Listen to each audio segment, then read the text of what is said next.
Let's fucking are listening to the Outlaw Apostle Podcast. I'm your host, Troy Neff. I'm the fucking guy. Whoa! Who knew I would make it this far? They hated, they never believe me. Yeah, I would never drop the ball. I know I make it look easy. Yeah, Mayweather with the defense. I don't care what a critic gotta say. I got them picking up the pieces. That to me, you really playing with your life. I'm about to come and run it all back. I'm the new era, about to snap back. You ain't fitting for it, cause you all cap like. Hold up, I shoot my shot, wait, hold up. I'm really about to run this, go up. You know it's all net when it go up. Ain't got no other plans, you don't need to understand. And we are starting a new week. It's Monday morning. This is the Outlaw Apostle Podcast. I'm your host, Troy Neff. I'm the fucking guy. And seated behind all of the controls, ready to go. We actually made air by 9:05. How about that? We did it. We're getting closer. And he's making it all happen over there. Good morning, Leo. How are you, my friend? Morning, Troy. How you doing today, man? I'm good. I'm all right. I was a little angry this weekend, and we'll be sharing and talking about that. And on the couch, also ready to go and share his thoughts on this weekend's happenings. That is going to pretty much take up the whole show. Is probably what we're going to do, and just kind of talk things out as friends and just kind of share what we think of all this and things related to it. But he's ready, Mikey G. Morning, sir. How you doing? I'm all right. Yeah, I'm ready to reveal some interesting things about this. We can go over what's verified and how we feel about it first. Sure. We can definitely do that. I can tell you one of the things that I did yesterday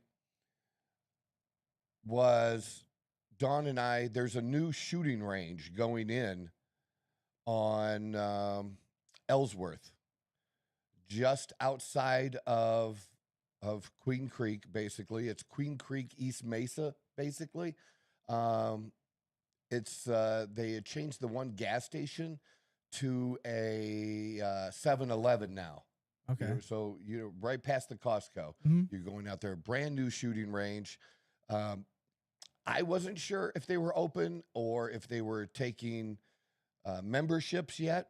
And so I had kind of looked it up and stuff, and we just tried to stop in. But they don't have anybody at that location that's doing that, and they still have some work to do. I looked in the window. Yeah. And they said they started taking memberships on the 23rd, but I don't know. So we just ended up calling and driving to Tempe yesterday, and it's called C2 Tactical. Mm-hmm. And I bought, their best package that was, I usually get whatever the best package is, but their best package was like a 10-year deal. Oh, wow. Yeah, for like $6,000 or something like Holy that. shit. Yeah. That's actually not bad, especially if you go a lot. That's Yeah, actually not bad it at all. wasn't bad. And then it includes a whole number of people, like employees and stuff. But the one I ended up getting was like $699 or $700. It'll include Dawn, and I can add another person to it. That's pretty good. And can take people for cheap too. I would say, considering that most of them charge like $20 to $25 an hour per lane, like that's actually pretty solid if you really go like that. Yeah. Yeah, and that's what we plan to do. They also do classes, but I don't want to do your typical classes. Yeah. So I wanted just one-on-one instructor training, or really one-on-two. Yeah. One instructor for both Dawn and I together. Yeah, I'm kind of the same way, because like I know how to handle a gun, but I guarantee you I don't do it the exact way that a trained professional would do it. Like I do it safely, but there's probably some things that I don't do that they would point out for sure. Yeah, and I love shooting, but usually whenever I'm going with somebody who is way smarter than I am. Yeah. Just that they're like really detailed and gun guys at the highest level. Like my friend Todd, like he talks to me in a way that I don't even understand him. You guys looking up on Chat GPT later, like I don't even try, because he's talking about, just springs and this and that and all the different customizations. like I don't and this is why this is not working or whatever. Brendan is like that. Brendan and him had a great conversation. Brendan is another employee of mine. Yeah, usually I'm going with somebody that has a lot of experience. Yeah. I mean, I have some really cool toys, but for sure. And but other things like, I think they do situational training too. Okay. Like, You know, what really are the steps that you would take and actually go through them. You know, just shooting a gun at a range and having one near you if somebody breaks in doesn't really prepare you for that type of situation. yeah. But if you actually walk through the steps of it and spend an hour or two, you know, and examine all the different types of things that go into that this kind of expert will know, that's useful. That's what I want. The muscle memory of it. Everything, just what's going to click first, because as we're going to talk about today and talking about this now third major attempt on Trump's life, and let's do away with the bullshit and even the bullshit of Todd Blanche, who is the current acting attorney general, saying, you know, the likely target, the cabinet, and likely the president. No, it was the president. Okay, there's nobody more that this guy wanted to get than the president, and we'll get to it because he pretty much says so. Yeah. But we'll get to that. So, yeah, so that's what we did yesterday. We signed up for that and looking into I think it's a Ruger 308 or 380, not 308. Ruger 380. That the 308's big. The Ruger 380 for Dawn. Okay. And getting her set up, because that's the gun she shot when we were in Ohio that she did really so well with. Right off the bat, she did well with it. Yeah. So why fuck around? You know what I mean? And but it is cool. You can do take 4 guns and shoot them for like $150 and work with an instructor or whatever. And, you know, 4 guns if you're having trouble deciding which one you want, and take them and shoot them that way. Or you could just take and shoot them yourself and just you can rent it and rental's free for us. And you just pay for the ammo and you just take it and shoot it off. But if you do it with an instructor, then they give you $50 off of, you know, if you buy one of the 4 too. So it's just different things they had that was pretty cool. And this is premium. It's brand new. Yeah. I mean, the one in Tempe, the one we're going to be members at, but we're starting out in Tempe. So we're going to be shooting in Tempe for a couple months. And so that's what happened yesterday. And on the way there, I didn't realize, you know, that I was going to be on the highway or how it was to get there. I've never been to this location. We happened to go by the Range Rover dealer. And I'm like, I might swing in there, because they keep sending me emails. I've been thinking about trading in the Range Rover for a little while now. And, you know, so I thought I'd swing in. I didn't think anybody was there. But as we were, had already looked through the cars, we're getting ready to leave, but we were looking in the windows. There was somebody there. What? He was actually working. But on the door, it didn't say they were open on Sundays. Oh, this is on a Sunday. I was gonna say, yesterday. I say usually Sundays, like if there is somebody he was there, the only one dude. It's usually the service actually department. 2 dudes. One dude was out with some people driving a Defender. He came while we were there, and I looked at those again too. And I have a little soft spot for them, but they're just like so narrow. They look like a missile. Yeah, I like the boats. I like them when they're big. But it's long and narrow. Yeah. No, I'm saying I like wider. it. Yeah, I like it when it's wider. I like a little bit wider. Yeah, I need space. And so they have one almost identical to mine. That's this Forensi red. I posted that on my Facebook too. And they had an all white one. They had a white one with a black top that was a Range Rover, just like mine, but it was the bigger model. Yeah. I see them all over the place now. Yeah. And other car manufacturers are doing the black top now. Yeah, with a lot of them are now, yeah. Yeah, I see that. I mean, I've seen, you know, Chevy do it. I've seen the Navigator. I've seen a Navigator with a black top like that. I know Escalade has done one before.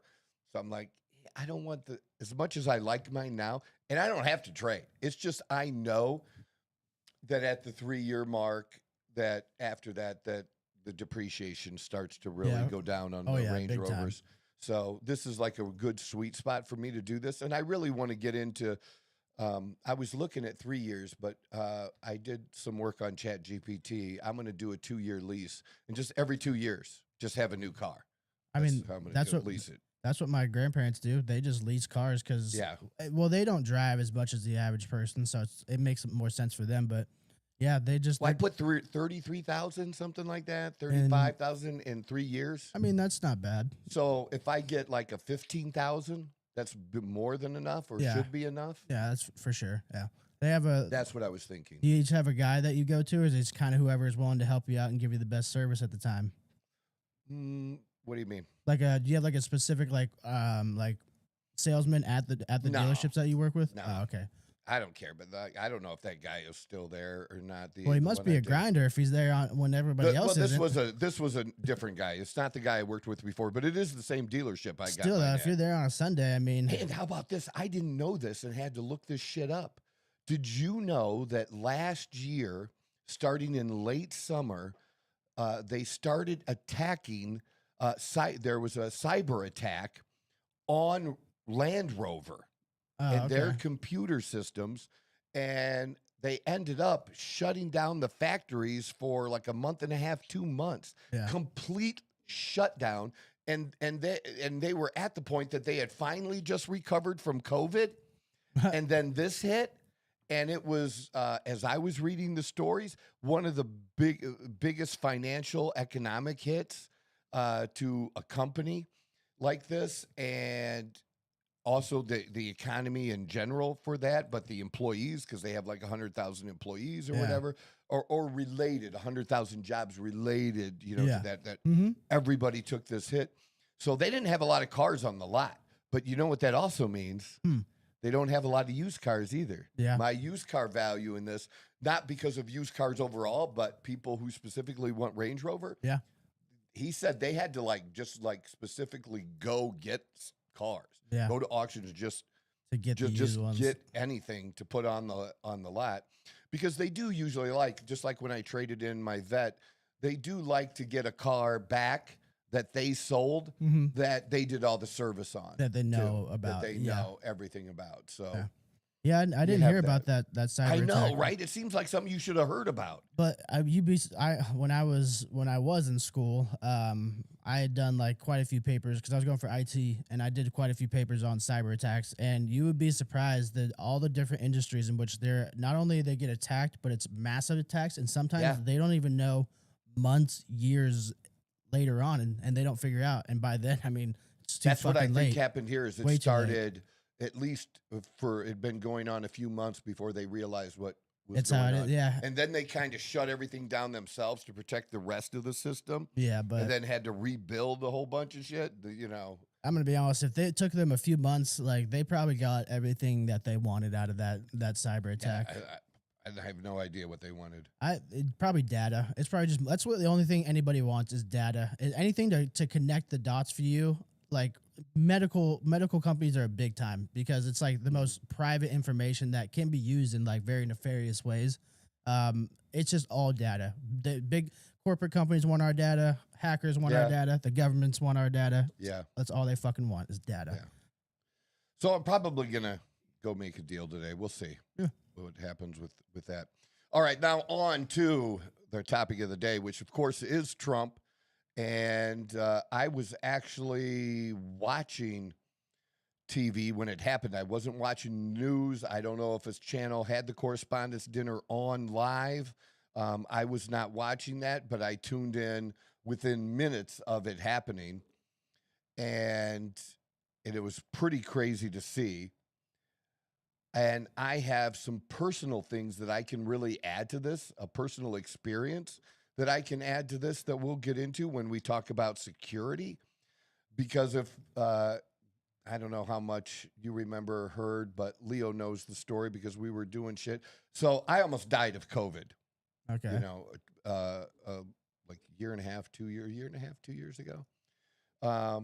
We were in Vegas for the Pittsburgh Steelers Raiders game.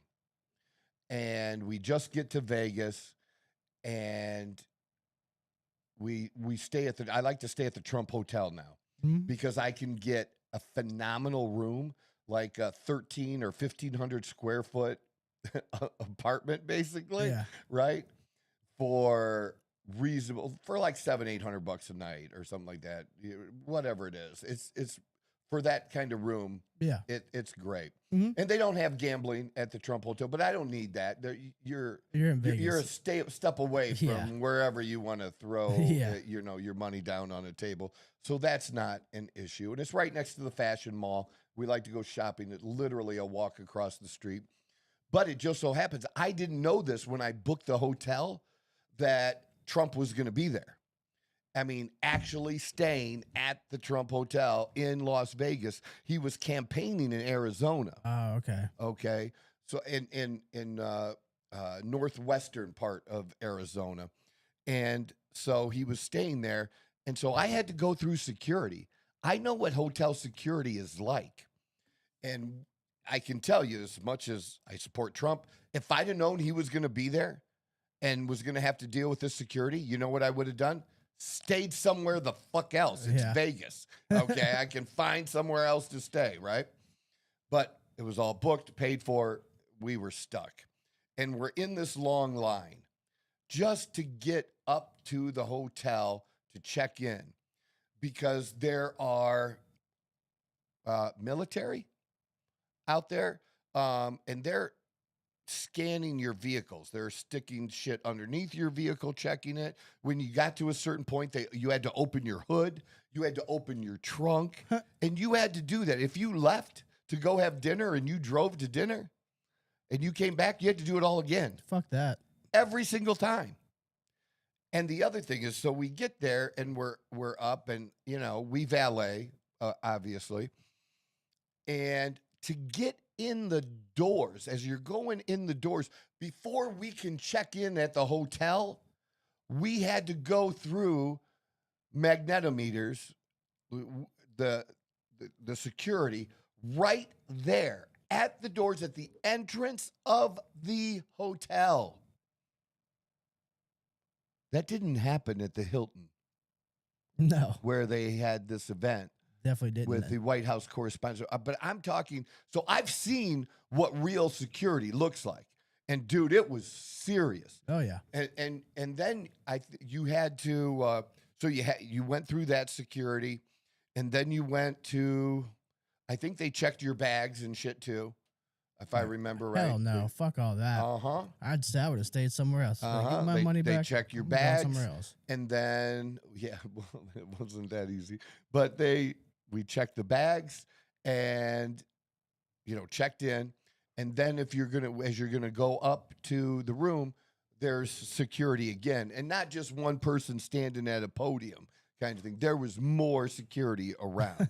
You still had to get by that guy, show what your room number was so you can get on a particular elevator. And all the hotels now have, usually to get up to different levels, you have to hit your card in the elevator to be able to go up. Yeah. But just the level of security going in every single time.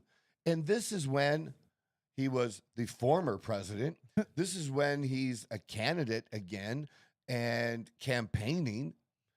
And so you're asking yourself, and it was shortly before the election. Like really shortly before the election. So it had to be like the end of October when we went. Oh, okay. So yeah, that was it. But I started thinking about it, just hit me while we were watching all this. And it took a minute to hit me. Like, I know what security is like or should be like for the president. And this is when he wasn't the president. When you have the president there, the vice president, and I don't know, maybe like 5 other cabinet members, something like that. That's pretty close to the number. And you have maybe a celebrity or two, but you definitely have people that are known, in the press, at different levels, all there. There's 2,500 people. Yeah, a lot of high-profile names. And what I heard people saying afterwards was that they're crammed in there like sardines. And it's really tight, and it's not easy to get to your table. So that means, what if any type of situation? What's the exit strategy for any type? A fire, for God's sakes. What's the exit strategy for this? And I know a lot of people don't want to beat up on security and shit like that, but I don't know. I'm going to question it because I don't give a fuck. I think they deserve to be questioned. Or the idea, that because the Fed slop they're feeding us is, this is multi-layered. It shows that it worked. Yeah, no, I'm not buying that. I'm not buying that. I don't know when I stayed at the Trump Hotel, I don't know if, a day before the president was coming. But I believe, because we were getting there on, it was either Thursday or Friday. I don't remember. So I don't know that the president had been there yet. So this was all going on before he gets there. I don't know if they started screening people a day before. A week in advance. Or why wouldn't you? A little bit. Yeah. At least shouldn't you be given a list of people that are checked in and have checked in, say 2-3 days before the president's going to be there, but they're still going to be there. They've reserved 5 nights, kind of a thing. Yeah. You telling me you can't get a list of names and run through? Does any of these names come up in anybody's list or something, right? Something. They definitely have some sort of protocol that I'm sure they don't. I don't think they do. You think they just book it and then they just kind of like, do they just check people when they get there? Yeah. I feel like they do some sort of like pre-calling. Like, I don't know. I've never heard it mentioned by anybody. That'd be crazy not to. You would assume because people. That's the point. Less higher profile people like have that done. So why wouldn't the president of the United States have that done for him? And people talking about that President Reagan was shot there. President Reagan was shot outside the building. Yeah. Let's be clear. Mm-hmm. Yeah, it was the same location, but it was outside the building. So not quite the same thing. But so I just wanted to kind of share my own personal experience with security and these kinds of things, because it really does bother me that, let's do this. I posted a video, and I've posted it on a couple different platforms. I'm going to play the video for you because this is pretty much, I don't know, probably within an hour or two of this happening, where we had a little bit of information and just my raw feelings at the time. This is just me being totally raw, and I've wanted to do more of this, and I actually kicked myself in the ass and made myself do it. So let's check this out, and then I'll give you a chance to start going through some of your things.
Well, I mean, I watched it when you posted it, so I kind of knew. I kind of already knew what to expect.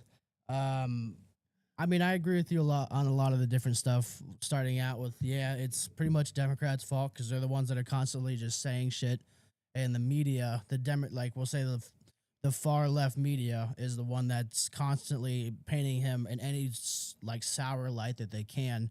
The last part about the billionaires and then letting them fucking pick their candidate, that happened, dude. Yeah, like literally happened. They literally had the office. They had a president in there, and they kicked him out. Like you said, they double crossed him, and then they gave him the old boot. I can say this. I believe that Trump likely would still have won, okay, but it would have been a lot closer if Biden had continued his run for the presidency versus Kamala Harris. Yeah. I think so. That's just my 2 cents. It may or may not have been, but at least he went through the democratic process. Yeah, no. They didn't say, well, they pushed him out. He did not want to go. Yeah. They did a smear campaign against him. Who was involved in that smear campaign? Oh, Nancy Pelosi. The queen of it, apparently. Right? I mean, they basically just said all of a sudden, oh, he's not mentally able to hold this position anymore. I don't agree with that. I think that they saw that.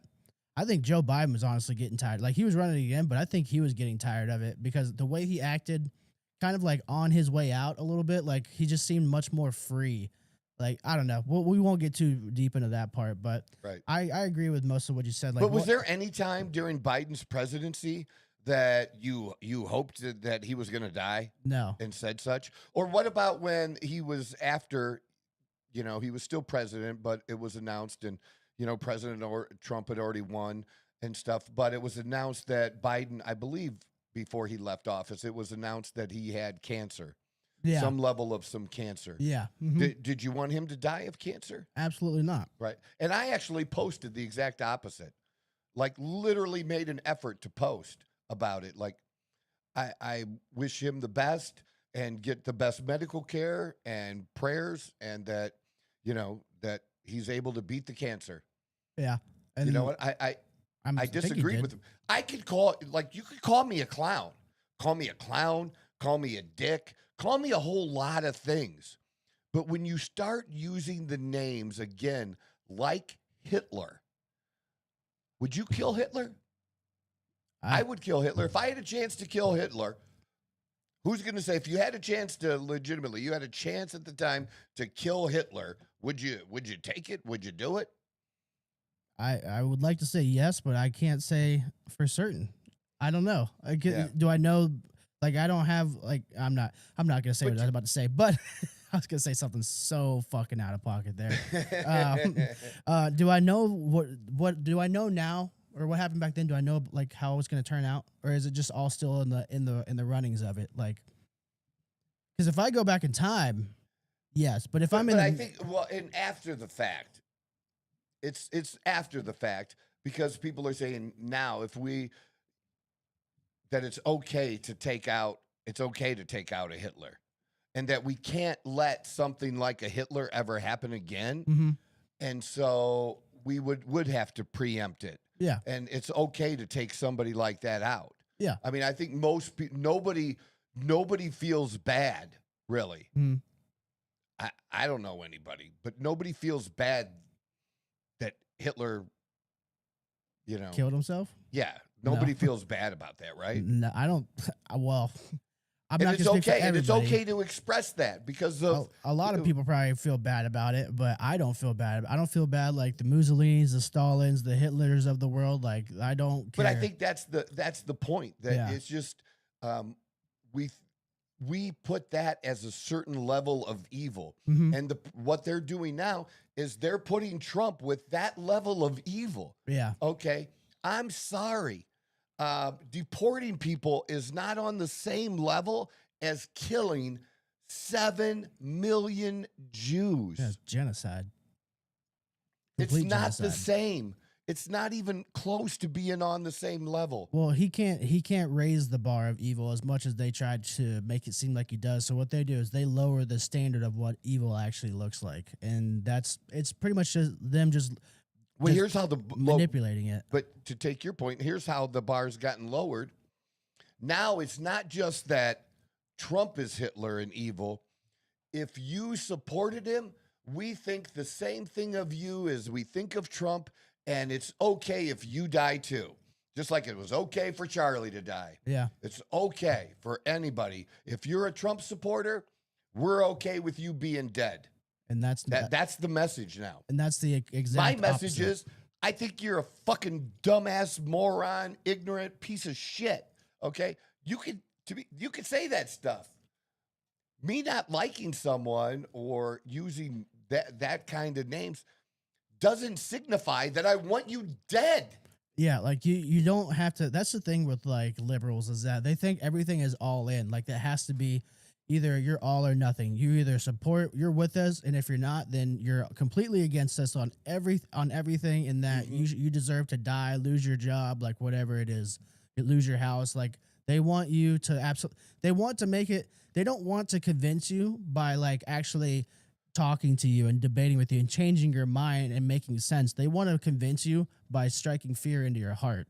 Like they want to take things from you and force you to think their way. That's not democracy. They want to stop you from talking. Yes. They don't want to talk with you or have a real conversation. Well, if you like That's that, not it. Well, if you like that, I mean, China and Russia exist. You can gladly fucking waltz over there and live that life and see what it's really like to be oppressed and silenced and not be heard. And they're not going to fucking let you protest in these streets. They're going to fucking literally send every person they can, and they're going to beat you with nightsticks in the streets. I've seen it happen. Like, they fucking beat them to a bloody pulp until they're like, all right, we're not protesting anymore. That doesn't happen here. You have that right. If you're on public land, you have a right to protest. There's a certain way to go about it, but you have that right. You don't have that right anywhere else. And I'm all right with the right to protest. What I'm not okay with is when their right to protest interferes with other people's rights. It supersedes everything. Yeah, like blocking roads, or even telling other people that they can't protest. Because I have protest. a right, that it is a right of mine, is to freely move about the country. Yeah, I'm allowed to do that. And or when you then start, even if it's a small group of people, when you become violent, okay, and you're going to a federal office building, you start spray painting it, you start throwing rocks at the officers, and other ways. I mean, they've been fired at, they've gone after seriously, law enforcement in this case. What's interesting with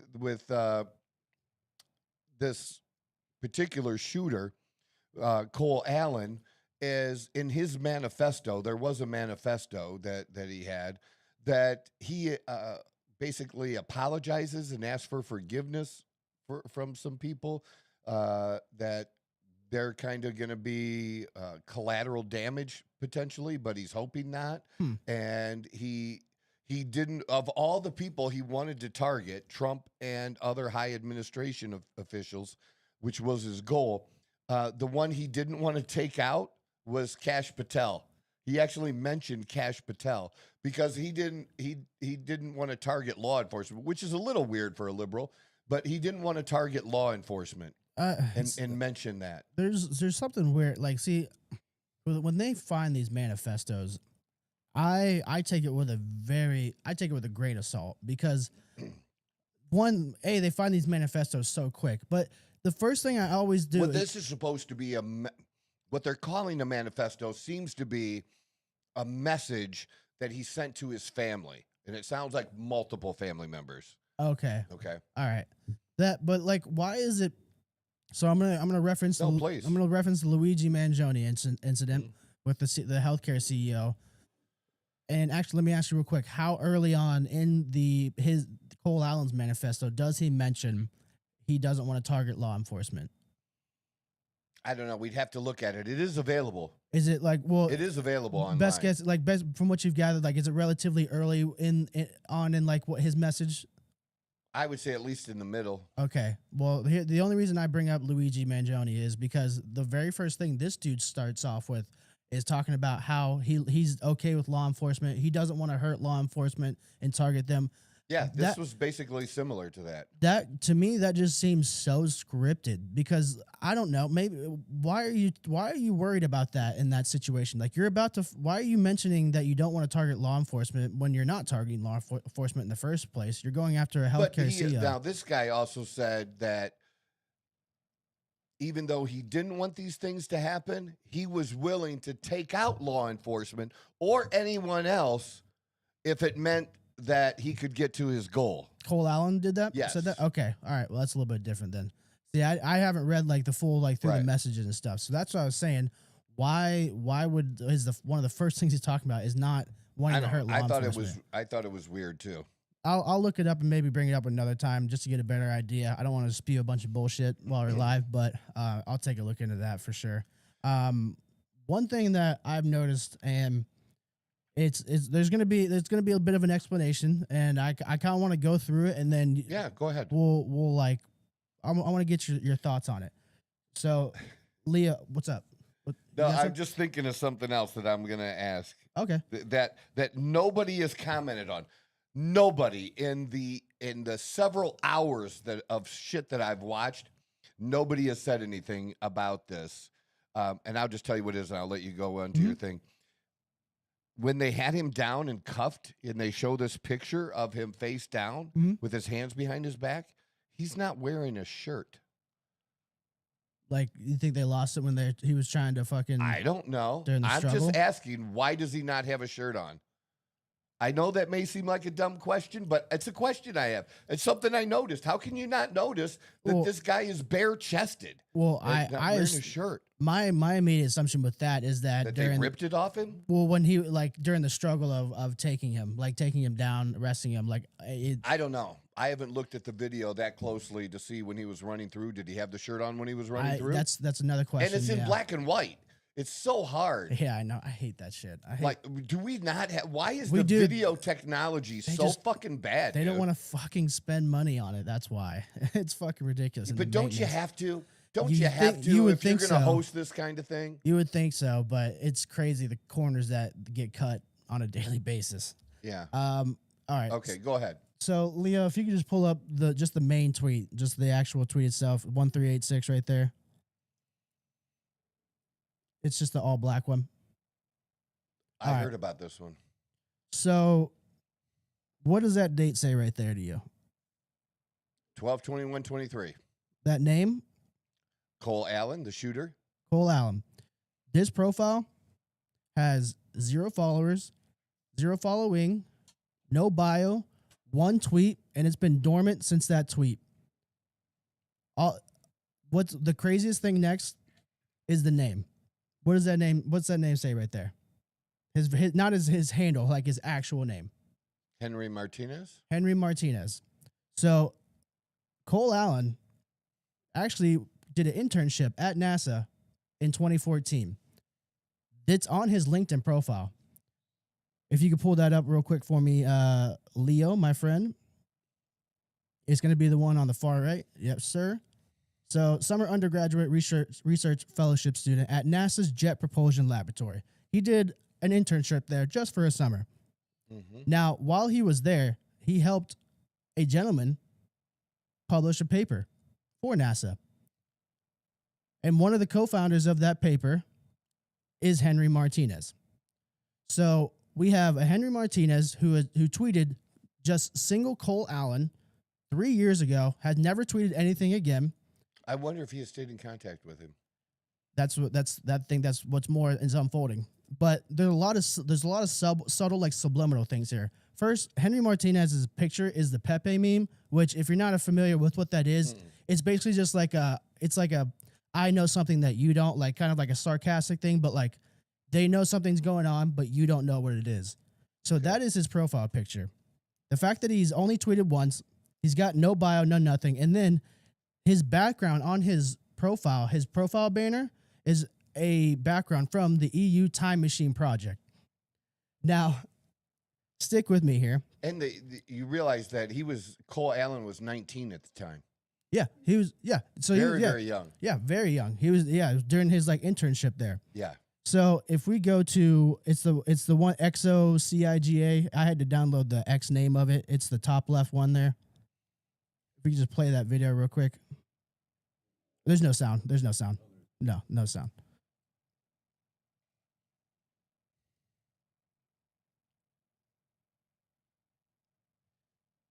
This dude's background was before any of all this shit started happening. And this whole EU time machine project is supposed to be like some data thing that it's just a front, but it's some data thing that going on in the EU where they're supposedly able to use all this data to predict the future. But here's what's weird about this is I was like not cool with this, but when you look at the fucking outline, like if you could pause it right here, like I dismissed this immediately. But if you look at where everything is kind of the busiest, I guess we'll say, it is literally the exact same outline as this picture right here of Trump with the fight and everything and his Secret Service agents and everything like that. It is in the exact fucking shape, just like that. And I even tried to look up other pictures to see if it was fake. No, this is real. This is legitimate. When was this done? This video or the picture? Both. Well, the EU time machine project's been going on for, I don't know, like close to 10 years now. It's probably longer at this point. But my main point is all of this was done 3 years ahead of time of any of this happening. And this picture was done 3 years ahead of time? Yes. This whole banner, everything was done. All of this was done 3 years ahead of time. This dude's never changed anything on his profile because what you can do is you can inspect shit on like that on the web, and you can get timestamps of if people have been modifying their banner, their profile picture, all that shit. IT nerds love doing that shit. They've already showed that he hasn't changed anything. So he did all of this same day, first try, everything, and now it all connects somehow to this one shooting 3 years ago. And the fact that this dude, Cole Allen, did an internship with this Henry Martinez, and they founded a paper together. And this is Henry's account too? This is Henry's account. All right, so where it's getting kind of weird is the jet propulsion issue. The scientists that are dying are all related to these NASA jet propulsion, like aerospace engineering type of shit. So when you start to kind of like put all this together, I'm not going to sit here and tell you it's the exact truth that this is 100% certain, but there's way too many subtle realities of what's going on here. Like there's way too many common things one after another to the point where I don't see that as a coincidence. The guy's actual name, what he tweeted, the fact that he only did it one time, he worked with him at NASA. They published a paper together. This dude's got a whole time machine project as his banner and the perfect fucking outline of the Trump picture. Like this just doesn't seem like a coincidence. Like there's no possible way that this guy just happened to tweet Cole Allen 3 years ago, never to tweet anything again with all these. And when was the video posted? The video? That you're talking about, yeah. It's probably.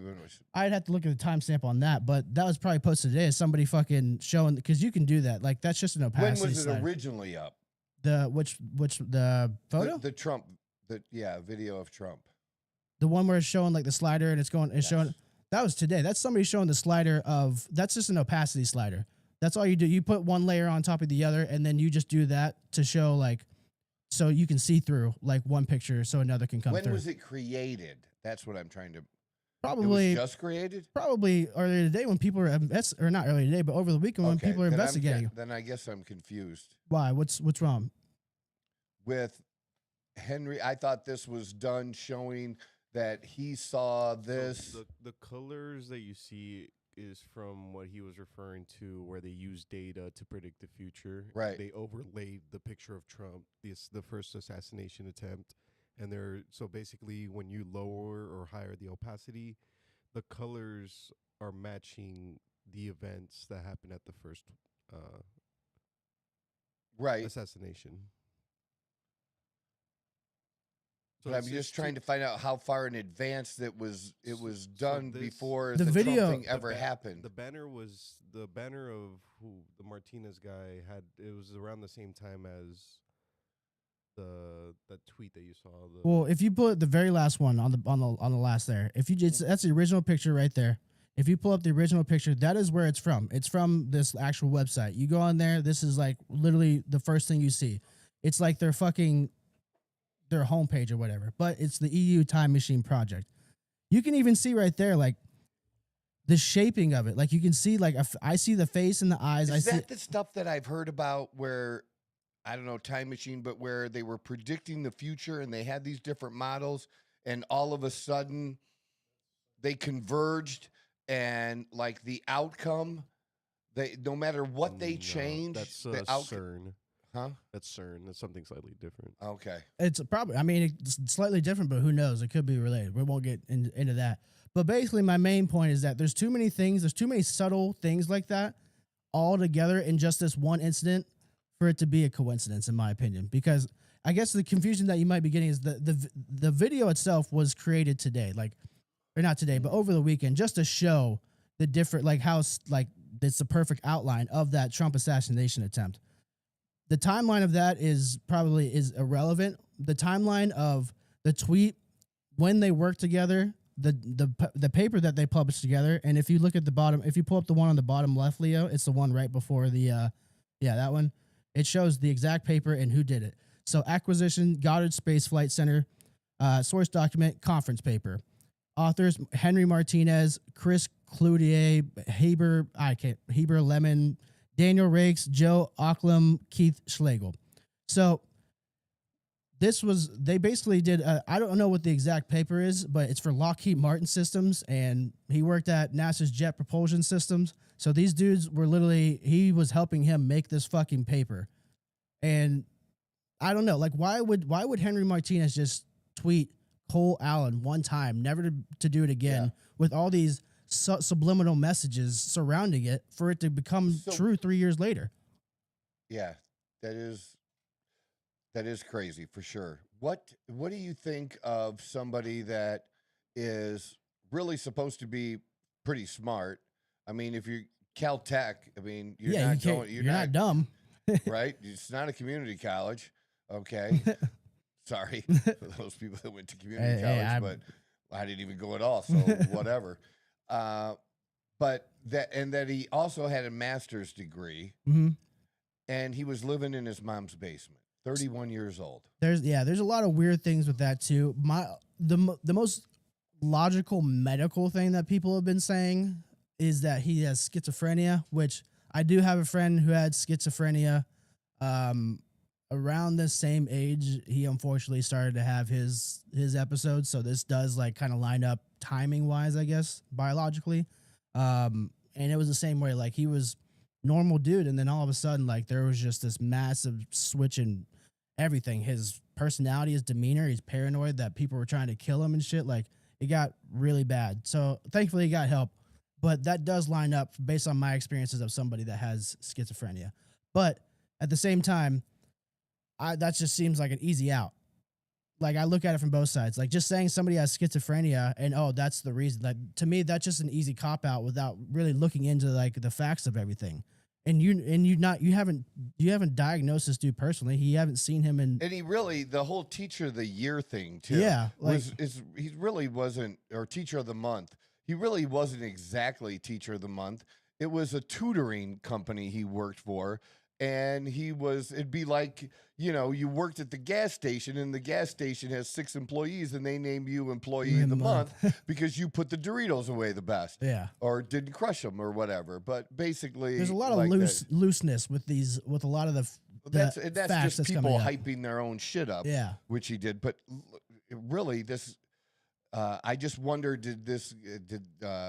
was this guy also angry about his financial situation or whatever he was in? Like I said, you should be doing at 31 years old with the education he had and the degrees that he had, you should be doing better than however this dude is doing. Yeah, you would think so. I hadn't heard about the schizophrenia, but still, he was able to keep it together enough to apparently be a good student. The people that I've heard that they've interviewed that commented that they've had him in his class and that kind of stuff, all said, look, the guy sits in the first row. He listens. He pays attention.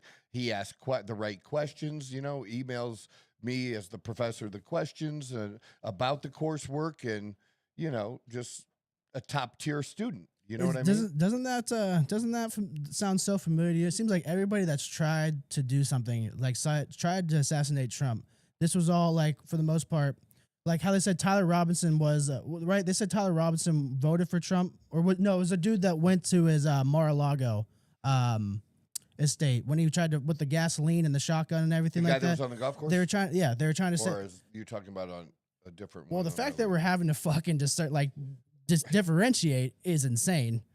First of all, the fact that we're having to be like, wait, which one was this one? No, the most recent one he had, he was a blonde kid. He had the gasoline in the shotgun. Okay. And they said that he was a conservative. He voted for Trump. Like, he was a big Trump supporter. And all of a sudden he just wanted to murder Donald Trump because he didn't agree with things.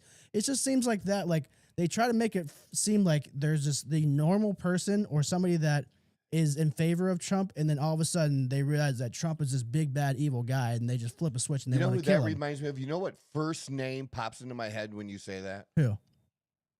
Nick Fuentes. Yeah. But, like, wait, in what context? Sorry, I might be...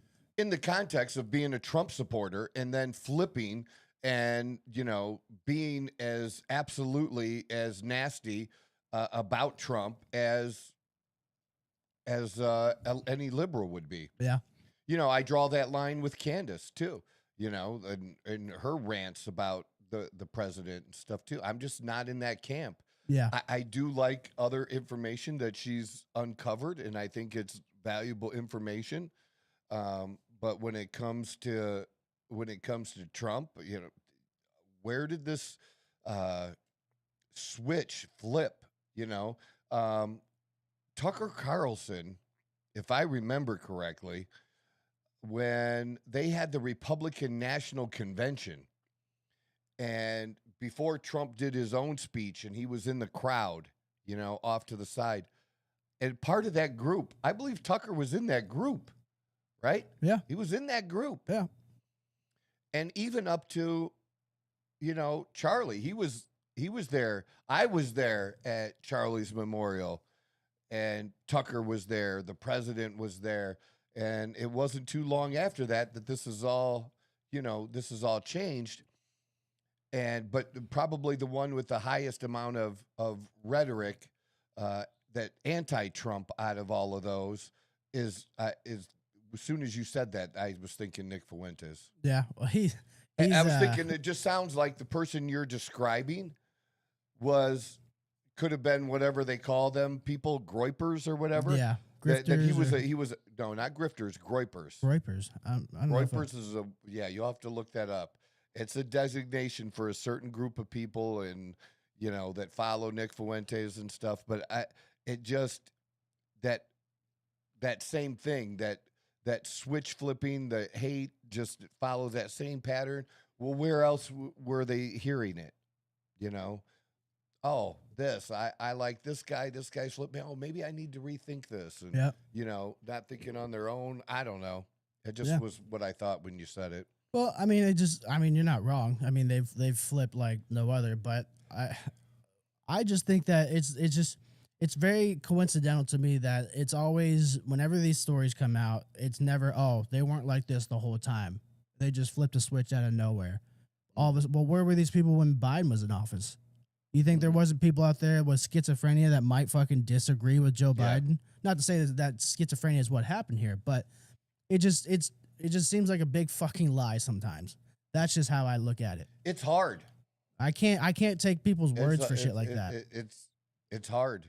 Just like when we're bringing up the manifesto and taking it with a grain of salt. I'm on both sides there too. Yeah. Because I just question, everything. Like, I question why. I don't question so much as having a manifesto. I question some of the things that are in the manifesto for a lot of these, because some of it makes sense. Like, yeah, that would be in a manifesto. And then others, it's like, why is he sucking law enforcement off right now? Well, look, I don't believe, I do not believe, because they haven't shown proof, that the text messages from Tyler Robinson to his boyfriend, girlfriend, whatever, that they haven't proven that those were real text messages. Yeah. They haven't proven that. Yeah. And, people can create fake text messages. Oh, yeah. And why wouldn't you turn that over? I agree. If you have that, there should be proof that and that's those are legit. But they're weird the way it's written. It's too convenient. Yeah, that's what I'm saying. Convenient. Too well thought out of in terms of somebody who was so focused on planning on killing somebody, for somebody to send like this text like that to their family. It's why people think he confessed and he didn't. He hasn't confessed. People. That's what I'm saying. In a world when we get we can get information as soon as it happens. It's just whether or not they give it to us as soon as it happens.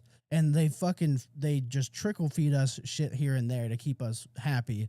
But yeah, that fact alone, the fact that we're in a day and age of information being ready at the snap of our fingers, and then now this stuff we can't get it all of a sudden.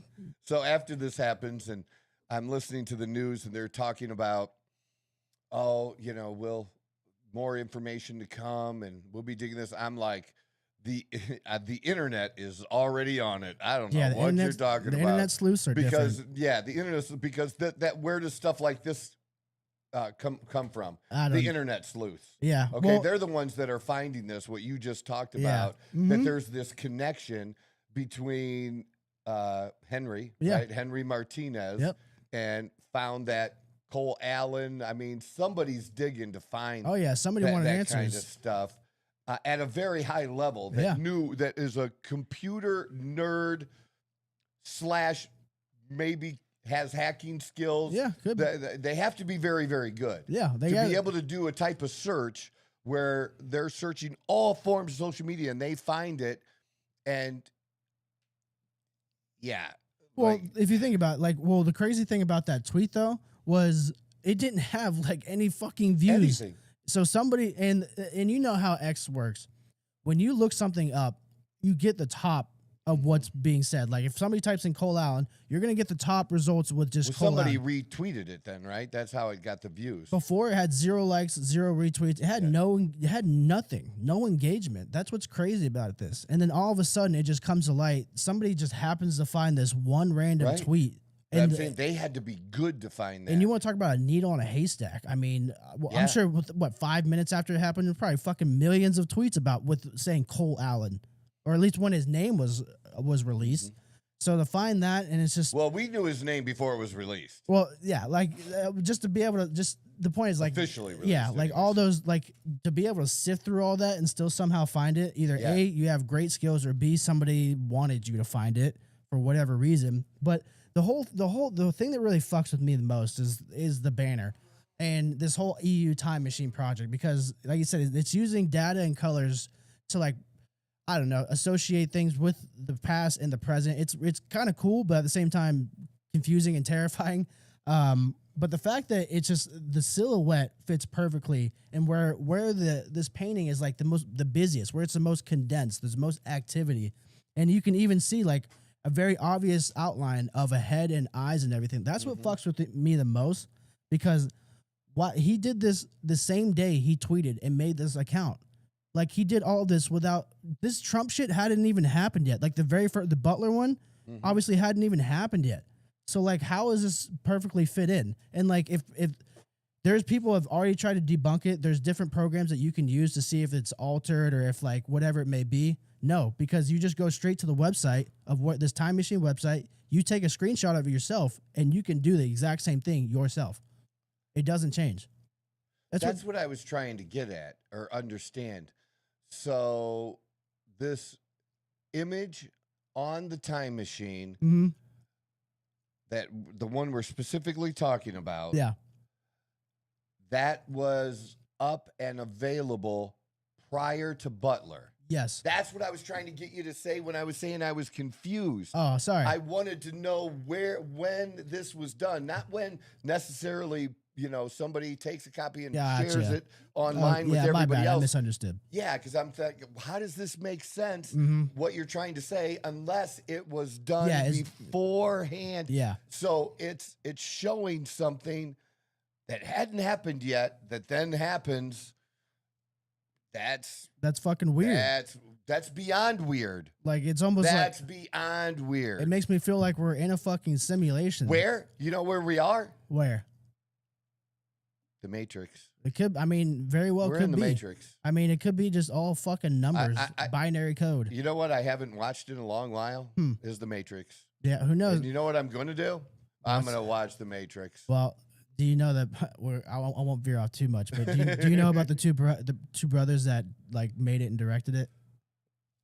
Oh, if you got a story, go ahead, tell the story. Well, they're super normal guys, yeah. And then they came out with the Matrix 4 or whatever. It was like in 2020, fucking bombed. Everybody hated it, never watched it. And did you even know there's a Matrix 4? I don't know. Well, if it was a good movie, you would have fucking heard about it. Probably. Well, the reason why it sucks so bad is because they both turned themselves into women. So the whole fucking narrative of the entire movie, the whole vibe, everything changed. It flipped. They're both chicks now, both of them. What do you mean they're chicks? Like they're trans, yeah. The directors in real life. They're trans, yeah.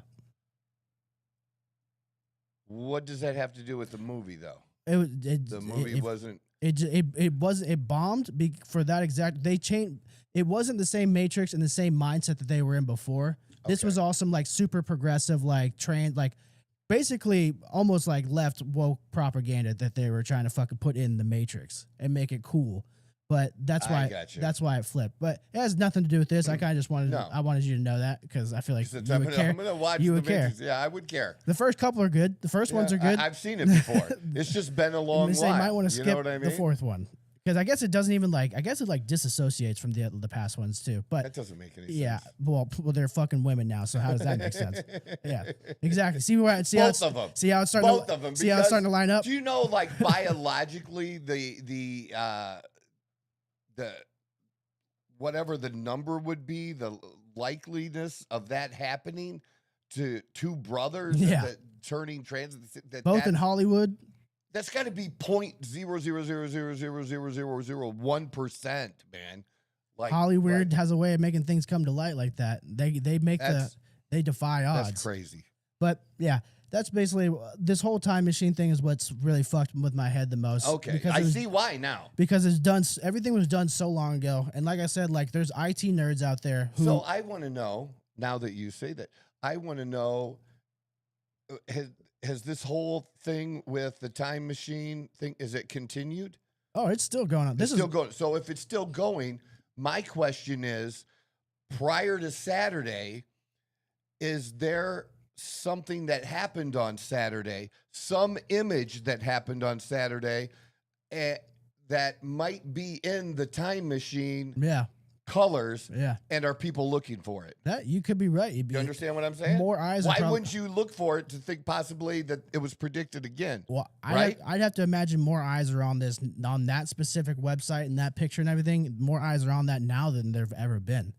Like beforehand, you knew about the U Time project because if you're into the shit like that, like a lot of people, like they don't care to like really read up on it. So let me throw this out there. Mm-hmm.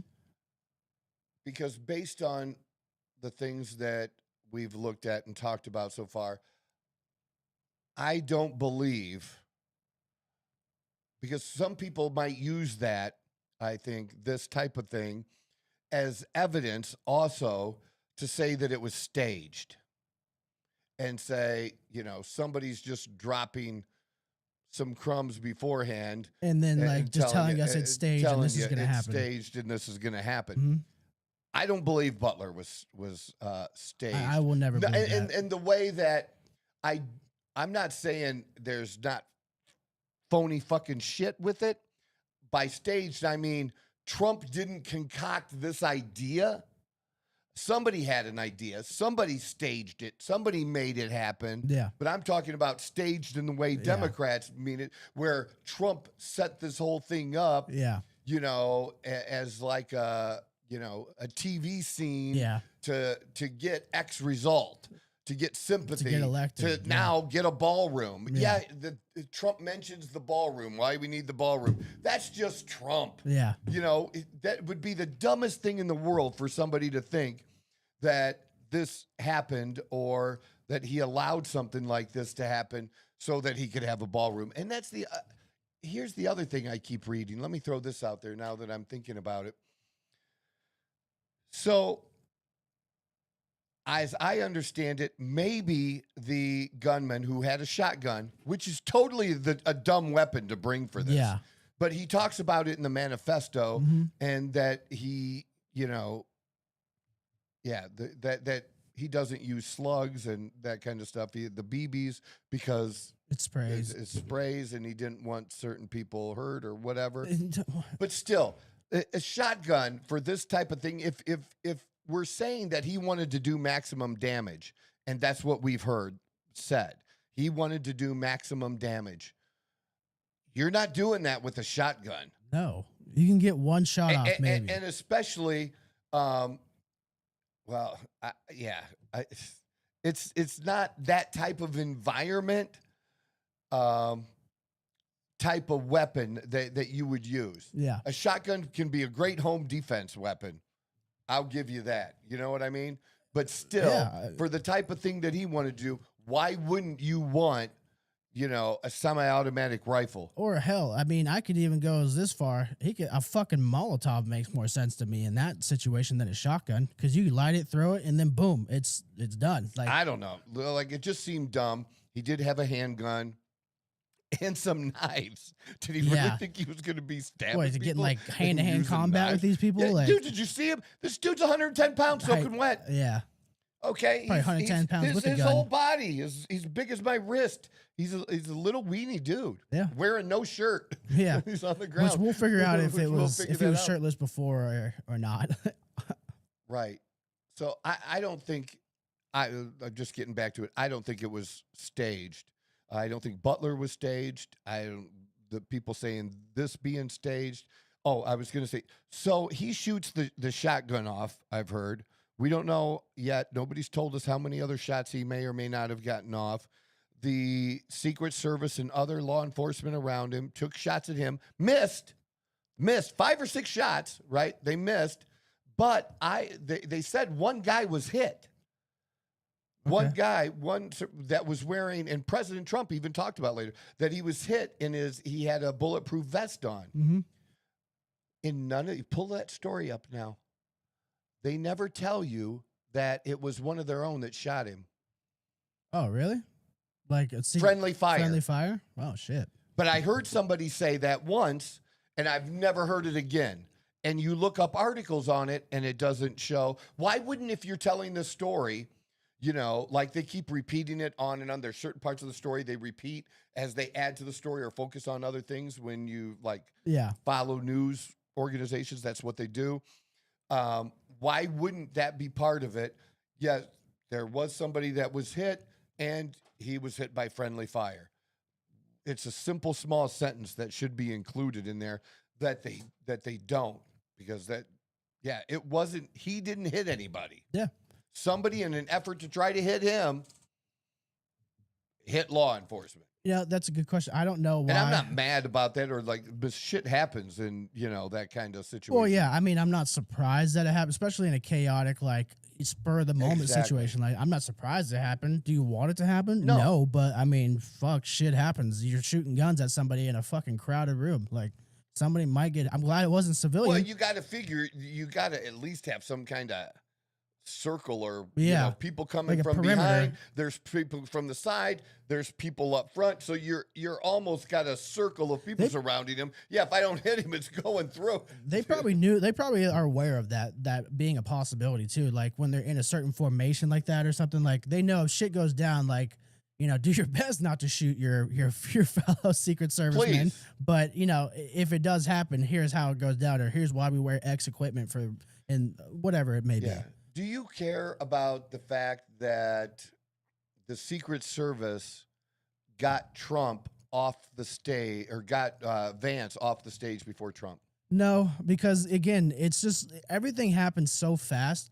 I don't think there's any real rhyme or reason to it. I think it was more or less whoever was closest to Vance they realized the situation at hand, and they just grabbed him and got him. And the people closest to Trump and well, they each have their own details. Yeah. So Vance's detail decides to get him off the stage. Yeah. Trump's detail decides to pile on top of him. I think it might be more of like they're thinking that they already have eyes on Trump, and that, well, I guess they can't rule anything out. They're going by the idea that they already have a Trump within their sights, and maybe it's to protect Trump.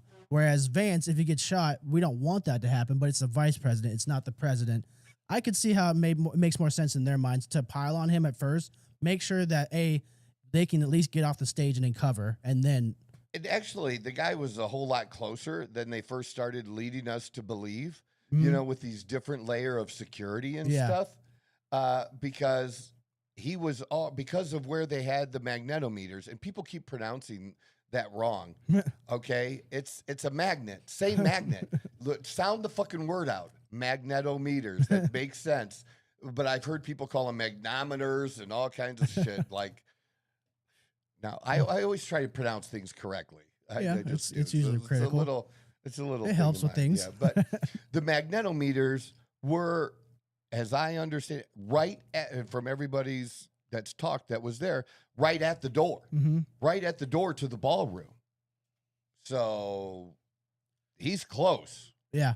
And the fact that he's able to somehow get past it. But that's what kind of makes me revert back to like this whole thing with him working at NASA. Like, yes, it's NASA, but when you're in those spaces, you meet people, you know people. Like, I can't say for certain, this is not based on any fact or anything that I have. I just have the gut feeling that he knew somebody that maybe had just enough information to where he could squeeze his way in with those weapons. Because how, like you said, how does he get that close with all the security measures in place, like in the first place? Like, he shouldn't have made it past the door.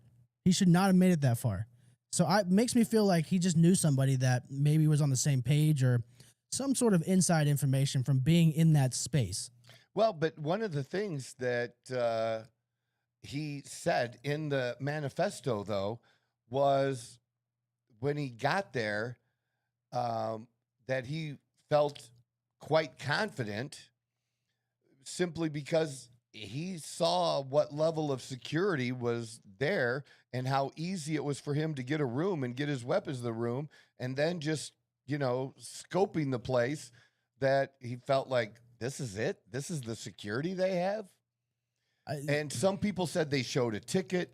Some people, you know, showed an invitation. It seems like they've gotten very, very relaxed at this, you know, event. And, you know, Trump, you know, obviously wasn't there last year. He didn't go in his first term. Yeah. I don't know how many times Biden went.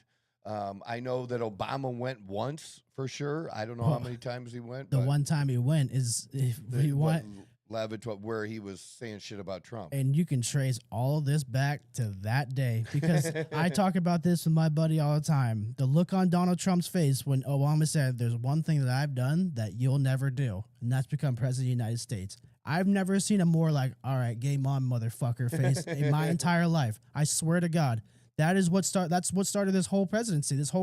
He was so, like, I hate to say it, but he was definitely embarrassed. He had thought about it prior to that. He is embarrassed, though, because it was nationally televised in front of all these people he bumps elbows with. He has this big ego about him. Of course. So to be like, to have somebody like Obama say that to him in front of everybody, and it's recorded, there's no way that he was walking out of that building and be like, "Yeah, it's whatever." He's like, "Nope, I'm becoming president now. Like, I don't care. It's happening." And I thoroughly believe that is the start of Donald Trump's presidency, right that date. Yeah. But, sorry. No, that's all right. No, that's all right. So, what do I... Well, actually, now that we have, like... Go ahead. Well, now that we put, like, the full, like, pieces together on, I guess we'll call it a conspiracy theory with this Cole Allen tweet. Knowing what you know now, and now knowing what we've known we said some stuff that's weird. I don't know. That doesn't add up to a conspiracy yet. Well, we're not being crazy. Well, I know. I didn't know. I was just labeling that. I'm labeling it. We're just asking questions. It's just odd now. But like knowing all of this now, like how do you feel about the whole situation now that you've seen that aspect of it? besides just what's on the news as well? Like, has it like potentially tied anything together, or like maybe like set off a light bulb of, oh, this might actually be something, like just anything at all? Well, it makes me curious for sure. More curious. I want to know more, and I want to know more from people that know more about that stuff.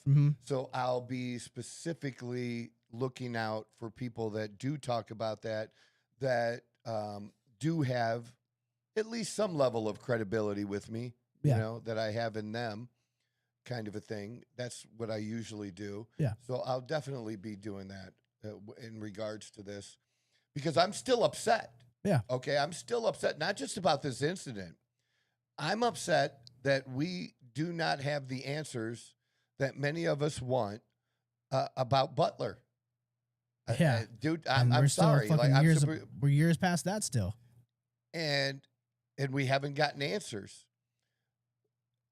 I want answers to this. I want better answers. I want more answers. And I want there to be also accountability. I think, didn't somebody lose their job because she said dumb shit? I don't know. Wasn't there a woman in charge or a deputy of the Secret Service that like said dumb shit and then got replaced after? Oh, actually, after that, you know what I mean? I'm not 100% certain on that one. That'd be interesting to know. I really don't know. I'm trying to remember back to when we did that stuff. What I do know is we still have no idea about the Butler shooter. We have pretty much know nothing about his background. We don't know anything about what was on his phone at all, or connections or anything they found. I mean, like, it's somebody that tried to shoot. It's some cursory stuff we know. He shot the president, and people never fucking bring this up when they talk about Butler being staged. There was a dude sitting in the audience behind him that got hit by that bullet and he died. Like, do you really think Donald Trump was like, yeah, let's just fucking kill this dude right here, the fireman right behind me. Let's kill him. And it clips my ear. Yeah, and I'm okay with you, like, I'm shooting okay at my ear. Yeah, and we're gonna magically. That's so the dumbest shit. Yeah, and you tell me this fucking dude who literally looks like the nerdiest just incel ever. You mean to tell me he's that good of a shot to where he clipped his ear and then killed a guy behind him? Like, let's be real here. Dude, nobody's that good a shot. No one do is that on purpose. No one. Not even the best. Especially when you're moving as it's happening. Like, that's the thing. He's moving. Like, people are. I don't respect that argument, and I never will. I'm not gonna sit here and say like you said, it might be staged in the sense that maybe forces outside of Trump could be doing it. Set it up to make it happen. But nobody in their right mind who's about to become president had nothing to do with it. Who's about to become president, they're not gonna be like, yeah, shoot at my fucking head. Yeah, and the staging was that somebody really wanted to kill him. Yeah. That's the staging. Yeah, it's always somebody really wanted to kill him. They all really wanted Trump. They all really wanted him. It's like, oh, so crazy people only come around when Trump is. Oh, yeah, how coincidental. Yeah, I'm sure it's only during that time. Biden, he didn't invoke anything. People weren't upset with him. Like, it's just bullshit. That's how that's not a democracy at all. That's how the rhetoric is different, though. That's how the rhetoric is different. We said lots of things about Biden, but we never labeled him the most evil person on the planet. We didn't try to kill him. Right. We waited our turn and did it the right way. See, that's the thing too, is do you really want people to do things your way when they're forced rather than when they do it willingly? Like, you can't force people. Like, it's not a democracy if you rule through fear. That's dictatorship. That's exactly what that is. And so to do all this in the name of democracy is the most ass backward thing you could possibly say. For sure. It works directly against democracy. You do it at the polls. That's how you win. If we want this to be a Wild Wild West, we just kill everybody that we don't like that won. Then say that. I just want to remind everybody that we're not the ones that said meet us in the streets. No. That was your House leader, Hakeem Jeffries. And I want to hear, and he's already been on TV, I want to hear nothing come from that motherfucker. I want to hear nothing about him. And the other thing I don't want to hear this both sides bullshit. Oh, this happens to both sides. No. This is a 90-10 thing. Yeah. Okay? Or a 95-5. This is not the same. There's different levels, and I'm talking about this level of extreme violence, and it was on my Facebook. Okay? When I post that video, some woman saying, I'm sorry they missed. Yeah. That kind of people. Yeah, those are the ones time. I'm talking about. Fuck them. Yeah, I've unfortunately lost some friends to that mindset. A very, very close friend. I'm still friends with them. I just don't talk politics with them, but they were very. Yeah, I would draw the line there, man. Well, they were very outspoken when Charlie Kirk died, saying he was a victim of his own rhetoric, and that's like the first time I literally. It's a girl, and I like berated her. I was like, I didn't even come at it from like just a conservative standpoint. I just came at it from a human perspective. I was like, why do you think it's okay for somebody to be shot in the throat in front of their own wife and children? How are you calling that a victim of his own rhetoric? He's not the one he's not the one that put all these laws into place that allows guns and shit like that. He's trying to make the best of the current situation and then trying to make a change by reaching the masses and talking to people in a very civil way. Because it's okay. Anybody who's for the Second Amendment, it's okay to shoot him. It's okay to kill him. And that's like, basically the idea. That's what they thought. Well, and that's the rhetoric they mean. Yeah, because he was pro Second Amendment, and that's not what that means at all. Having a right to protecting yourself does not mean you have a right to kill somebody. Like that, those are two completely different things, and like they just don't understand that. Or wishing that they would die. Or wishing, like to even put that thought out there, just shows that you've either this is how you've always been your whole life, or you've been brainwashed so badly that you may not be able to come back. And unfortunately, some people just operate off pride, and no matter how wrong the Democratic Party is, they'll always stand by him. It doesn't matter. Then it's unfortunate. And that's just it's just this. And then what we're in. That's why that we stand by Trump when he says dumb things and gets in a fight with the Pope. That's why. Because just knowing how they are. If the rules were reversed, they will always stand by their guy. It does not matter. Unless they want to use it because they have their own reasons to take him out. Yeah. Then it's okay. Yeah. But they're the ones taking them out. It's not Republican. It's always justified, and when it's in their name. Yes. Always justified. But one thing I think they always fail, whoever is fucking doing this, the one thing I think they continuously fail and overlook is the fact that when you do this shit and you try to go after Trump and assassinate him, it only makes his supporters support him even more, and even maybe people that weren't supporting him as much support him even more because they're like, why the fuck are they trying to kill this guy? So there's that. I think that they kind of has like the reverse effect in that regard, to where it doesn't make us like him any less. It makes us support him even more. Yes, that does work that way. Trump did say that he was ready to give his speech and take on the press in his speech, but that it would probably that when he does, that his plan is that he wants them to reschedule this within 30 days. Well, yeah, I mean, Trump's never been afraid of the media. No, well, I mean, it was pretty crazy that he wanted to just still go out there and finish. Oh, it's staged. It's staged though. He still wanted to go out there, but it's staged. Yeah. Anybody in their right mind, anybody that's the average person is not going back out there. I'm going to be honest with you. Like, I like to think that I'm a pretty like headstrong person in those moments. If somebody's actively, like, we know who he's there for. If somebody's actually trying to kill me, I'd be like, you know what? Let's maybe schedule this for next weekend, like next Saturday. Like, let me just fucking decompress for a second, and then we'll get back to it. This dude is just But he did speculate that his speech, when it does happen, if it does happen, will probably be nicer than the one that he was gonna give. Yeah, and it was interesting that not only him, I had on my TV, I had the four boxes going. Yeah. So I had Fox, MS Now, CNN, and the BBC. You watch that like I watch sports. Yeah, I did. I don't usually do that. But I was switching in between them, depending on who was talking and what they were talking about, you know, to kind of get that perspective of that. And it was interesting to listen to the ones that were liberal, just talk about just how people came together in the moment, that it didn't really matter what somebody's politics were in the moment, you know, but people caring for other people, asking them, you know, how they were, you know, if they're okay, you know, because, you know, this affected people in a lot of different ways. And one of the more interesting ones, if somebody wants to pull it up on their own, to pull up Oz Perlman and Fox News. It was one of the more interesting, detailed ones of somebody who was there and listening to somebody who was not a journalist, who's simply, he's a mentalist, and he was there to do his mentalist shit, as an act for the event.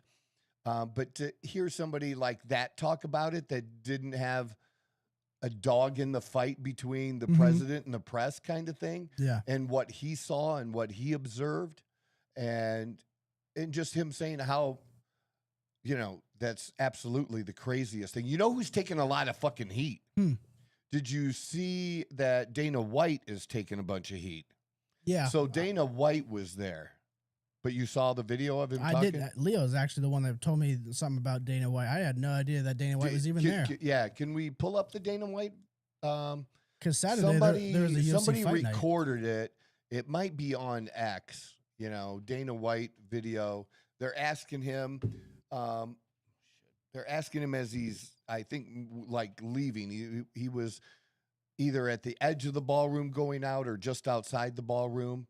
And asking him, because a lot of people, they didn't know if the shot came from inside, and I would imagine that was the shotgun thing for the most part, but they didn't know if it was coming from inside the ballroom or just outside the ballroom. They didn't know, so people ducked and got down.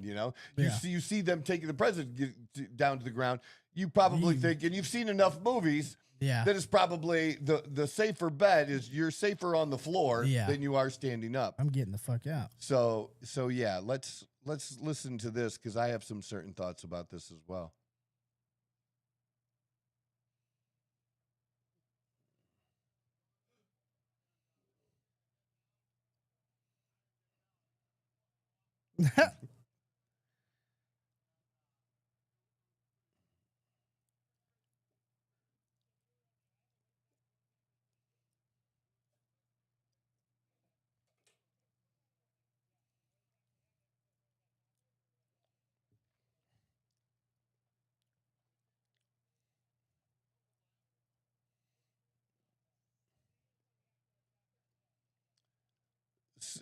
So two things about this that they're attacking him for. One is that's his bodyguard behind him. And, oh, yeah, he's acting tough and he's got a bodyguard with him. How tough are you if you have a bodyguard? Well, and Dana White is not stupid. And Dana White doesn't care what other people think of him. Absolutely does not fucking care. So people say, well, do you see what people think he's an idiot? Dana does not care what other people think of him. That's it. So you Karens, just get a life. But so one was definitely being attacked because his bravado and then having the security guard. And the other one was just him with his bravado of, I didn't get down. I took it all in. And I think that was more of that's just how Dana talks, and he's not really trying to be project, oh, I'm a badass, I didn't get down. More that he just was taking in what was happening around him and the in-house security. Now, I think that stuff at that point, things that happened in security and stuff, I think they did their jobs. I'm talking about when I'm like harping on security, I'm talking about getting into the hotel and my own experience of getting into a hotel when you have a figure like that in the building that they just didn't do. That's the kind of stuff I have an issue with. But I think that he's in this particular case, he's just saying they did a tremendous job. He's taking it in what all these guys are doing. Dana's an adrenaline junkie. Like that's, and I'm gonna be honest with you. Like people might, but that doesn't offend me. Does it offend you? No, fuck no. None of this offends me. But honestly, we might want to minimize that, Leo. But honestly, like him standing up and saying, "Oh, like I watched it happen." That to me, that fits with Dana's profile more than anything. Right. Like the type of person he is. Like first of all, he loves combat sports. Like, it's not shooting people, but it provides a level of adrenaline that keeps you coming back. People might not like this, but I'm kind of in his camp. Like, I probably would have stayed up just to see a little bit longer than the next person just to see. And I like that shit, like that type of adrenaline. Like, I'm like that. To where like I will remember that for the rest of my days, and I would rather me remembering seeing everything happening than me on the fucking ground looking at, underneath the table or the fucking carpet, whatever it is.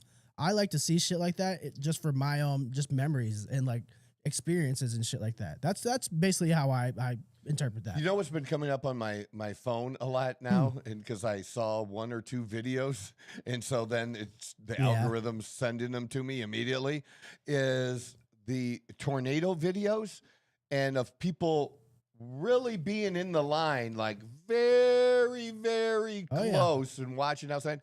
I did that as a kid. I love that shit. I watched one jump, over top, but I wasn't.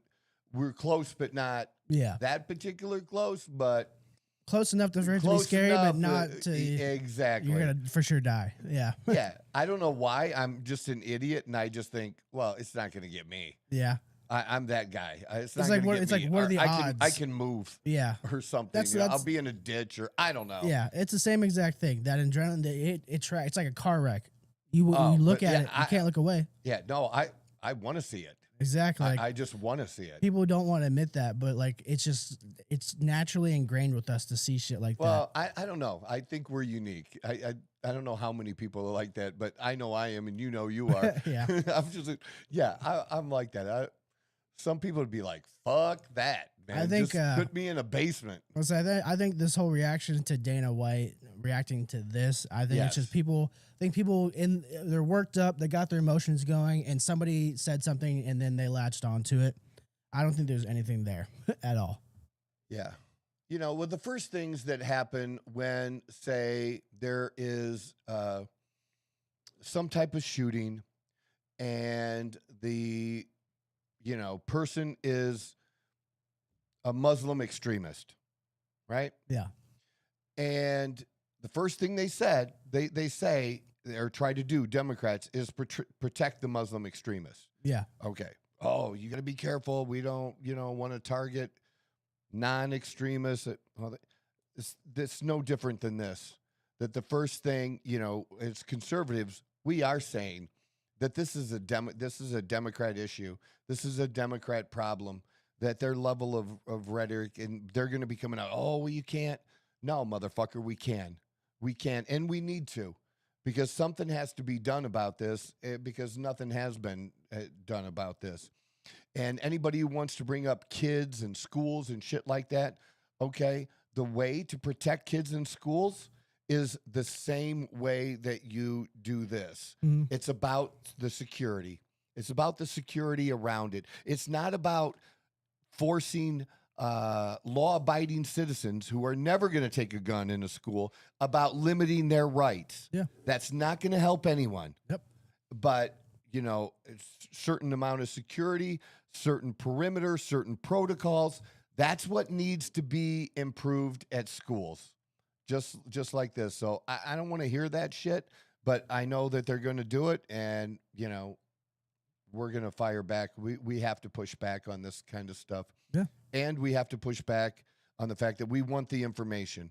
We want to know more about this. We're tired of this shit happening, and then you leave us hanging. Yeah. Okay. And I'm going back. I want Butler. I want the Epstein files, and I want to know who killed Charlie Kirk. Yeah. Yeah. That would be nice. It's not Tyler Robinson, as we've already, the ballistics experts have already ruled that out. So what does that mean? It just depends on who you talk to and how they interpret what the. Well, the fact that there's even there's friction about the type of bullet, like that alone, it should be pretty straightforward. One fucking bullet, and everybody should be able to agree that this one fucking bullet was used. The fact that they're arguing about the type of bullet, caliber, whatever the fuck they're saying, that is alone, I'd be like, okay, well, this is ass backwards. They're obviously hiding something here. Somebody on this side is. Right. Well, we're done with that, and we want answers, and we don't have them yet. We'll, but that's what we got today. We're just talking, just as a couple of guys, and just sharing our thoughts and what was going through our minds, and but tell us how you feel. Drop it in the comments. I should have said that earlier as well in the podcast. We want your thoughts on this. Even if they're crazy, go ahead. Drop your conspiracy theories too. We love them. And then follow me on my own social media. If you follow me on my own social media, I don't really get on to YouTube and log on and answer questions there. We need to maybe answer questions in the future when we get more questions or comments to highlight them, like the previous show's comments to highlight that. That we can do. But if you want engagement from somebody, I engage with you motherfuckers on Facebook, on TikTok, on IG. I don't let shit go like a lot of people that, I don't pay attention. I just post stuff and I don't care what other people say. I'm right in the fucking fight. I'm right in there in the comments saying shit Hands back. in the mud. So if you want to get down and dirty with me on the social media, do that. So that's what we have for Monday. We appreciate you. Thank you very much, Leo, for today, and Mikey G. The rest of you have a great week. We'll be back on Wednesday. This is the Outlaw Apostle Podcast. I'm your host, Troy Neff. I'm the fucking guy. Whoa! Who knew I would make it this far? They hated, they never believed me. Yeah, I would never drop the ball. I know I make it look easy. Yeah, Mayweather with the defense. I don't care what a critic got to say. I got them picking up the pieces. That to me, you really playing with your life. I'm about to come and run it all back. I'm the new era, about to snap back. You ain't fitting